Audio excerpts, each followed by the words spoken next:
আসসালামু আলাইকুম এভরিওয়ান, সবাইকে ধন্যবাদ আমার চ্যানেল দেখার জন্য। আজকে এই খামারি ফোন দিয়েছে তার শাহিয়াল বকনটারে গর্ভ চেক করতে হবে। এর আগে সিমেন্ট দিয়েছে, এটা 4 মাস হয়ে গেছে বলে এটা বললো যে এটা 4 মাস হয়ে গেছে, চেক দেওয়া লাগবে, এটার সন্দেহ লাগে, এর জন্য আমাকে ডাকছে।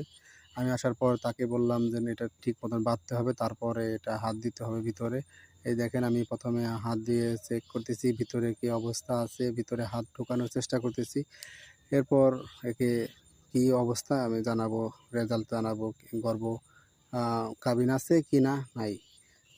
খামারিরা আমাকে নানা রকম প্রশ্ন করতেছে, এর জন্য আমি হাসছি তাদের কথা শুনে। তো এরপর আমি রেজাল্ট দিলাম যে এটা গাভীন নাই, এটার মধ্যে কোনো বাচ্চা নাই। আর যারা যারা আমার চ্যানেল দেখতেছেন তাদেরকে বলবো আমার চ্যানেলটি প্লিজ সাবস্ক্রাইব করে রাখবেন এবং লাইক এবং কমেন্ট করবেন। যদি ব্রাকের সিমেন্ট সম্বন্ধে কোনো কিছু জিজ্ঞাসা থাকে তাহলে কমেন্টে জানাতে পারেন। ধন্যবাদ সবাইকে আমার পাশে থাকার জন্য।